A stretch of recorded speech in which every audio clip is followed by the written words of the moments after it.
Saudações, nobres ouvintes do podcast Sem Esperança. Aconteceram ontem, anteontem, dois ataques de atiradores, certo? Um numa escola aqui no Brasil, em São Paulo, e outro nos Estados Unidos, no Maine, se não me engano, Lownstown, certo? Bom, o que eu quero dizer é o seguinte, algo que eu já disse, que é que os depressivos também têm seu lado de agressividade, certo? Que tudo isso, obviamente, nenhum deles pode ser considerado insano, né? Obviamente, foi tudo, eu creio, feito de caso pensado, mas eu acredito que a depressão, de certa forma, também tem sua cota nesse tipo de agressão que cometida contra os outros.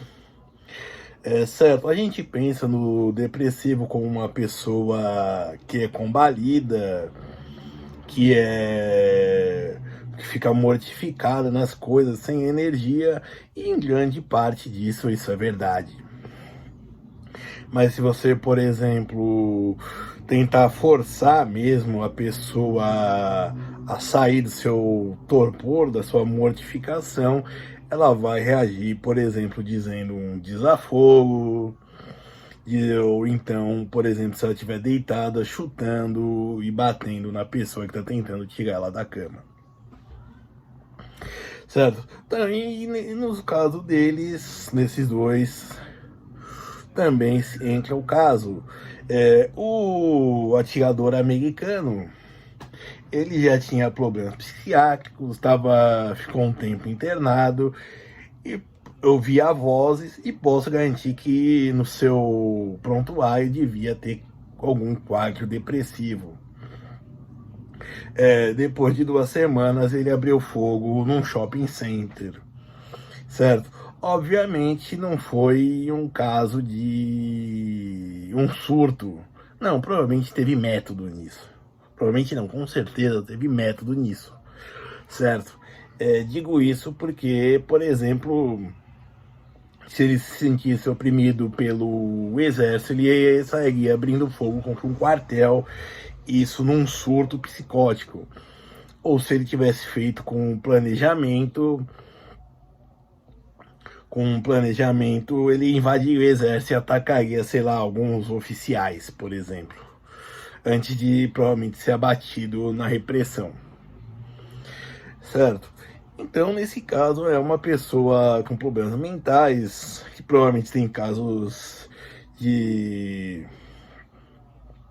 Provavelmente deve ter feito uso de algum antidepressivo, é, ou ter quadros depressivos, surtos, e que planejou esse ataque para infligir dor e sofrimento aos outros. Assim como, por exemplo, o caso do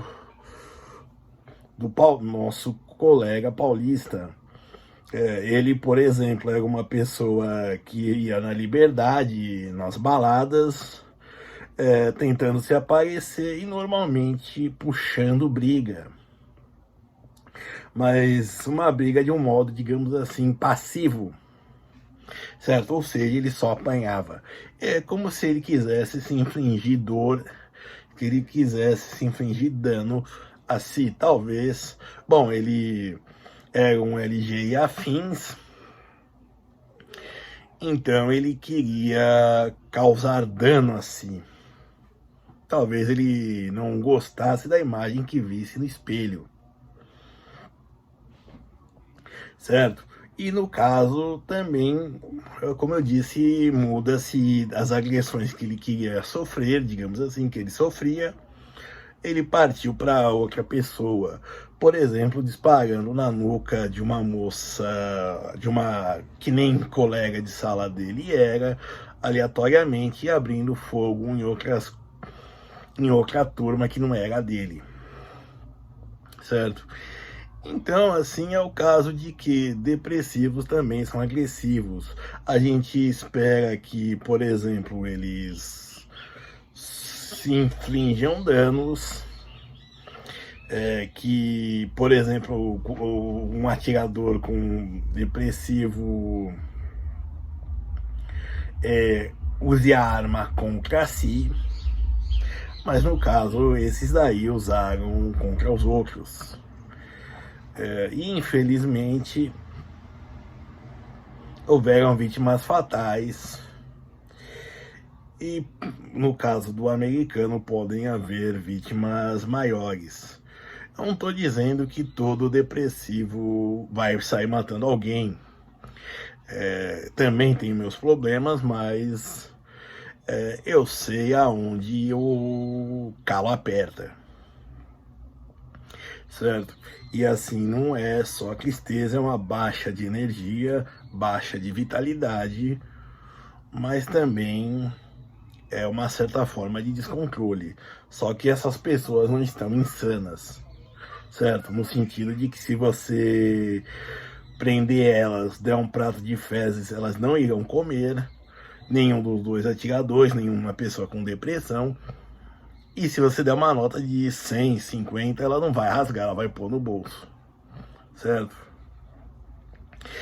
Mas depressivos já são perigosos. Além da chatice, digamos assim, que as pessoas consideram de dialogar com eles, de conviver com eles,